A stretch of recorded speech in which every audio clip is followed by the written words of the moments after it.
Now I'm ready to do some actual sewing, and I am going to be using hand woven fabric. This fabric is, I wove with 8/2 cotton, and I'm going to sew 2 layers together just to seam them.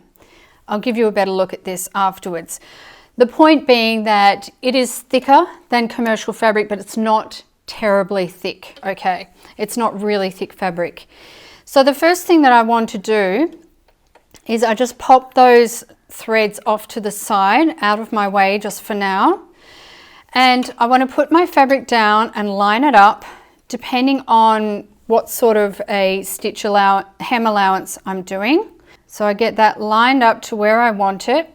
And here's the important part, is to use the dial at the side here to lower the needle into your fabric.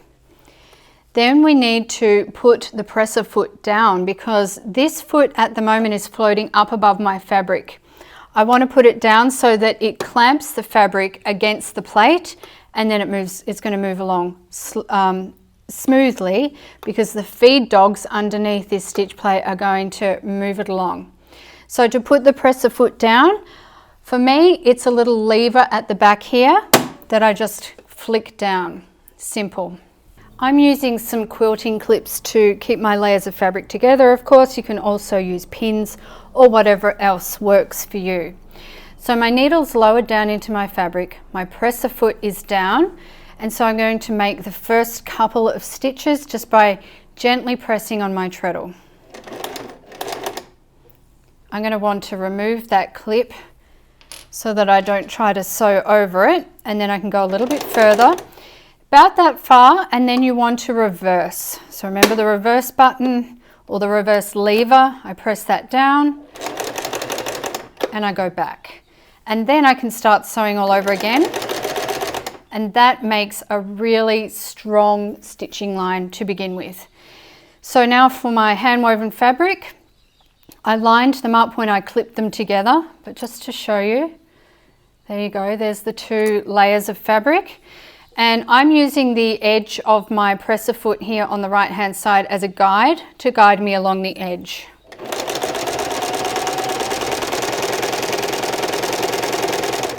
Now as you go along, you can see that the fabric's moving, and I don't need to put my hand to the back and kind of pull the fabric through or push it or anything like that. The machine just takes it. All I'm doing with my fingers here is just guiding to make sure it doesn't end up at the wrong angle. So as I'm stitching along, we've got the top thread here working on top of the fabric. We've got the bottom thread from the bobbin working underneath the fabric, and I'm working just a straight stitch. I take my clips off as I go.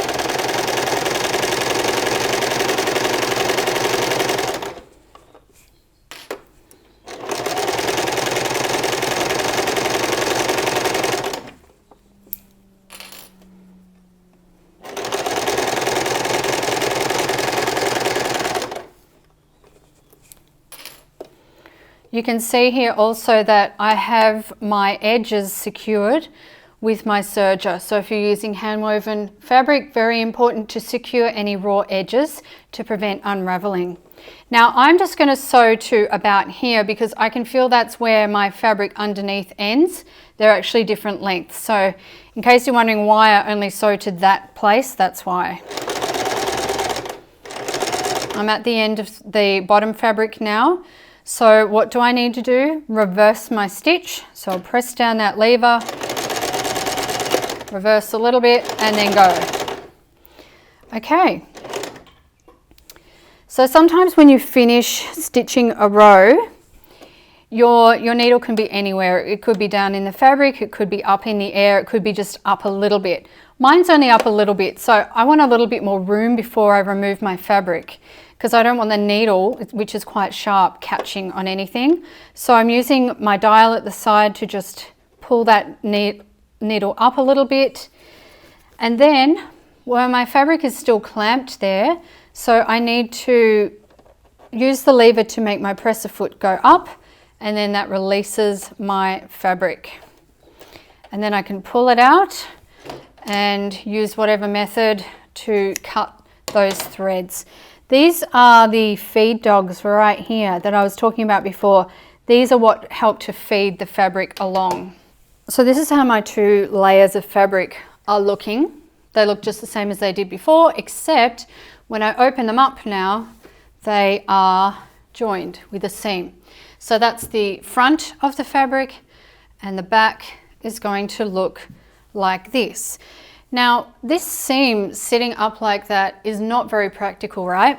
So we're going to do a little pro tip, and that is to take it to the ironing board. Ironing is a really essential part of sewing, especially if you want more professional looking seams, because if you don't iron them, they are going to be bulky. We want them to sit flat so that they sit nice and flat either on the body or however else you're going to be using them. So I'll take this to the ironing board, and I'm going to open this seam up, and I'm going to iron all the way along that seam to flatten it out. And this is how it looks when that seam has been ironed. So those 2 flaps of the seam are sitting nice and flat. And so when I turn it over now, my fabric also sits nice and flat. No bulkiness, no kind of weird rippling or anything like that. And so my fabric's nice and ready for the next step. Well, I sure hope this little series just about getting started on your sewing machine was really helpful to you. If you have any questions about using a sewing machine with your handwoven fabric, anything else that you need to know, because I know that this was just a brief series just to get you started, feel free to ask anything underneath the video, and feel free to make any requests for any further sewing related with handwoven fabric videos. And until next time, happy weaving and sewing!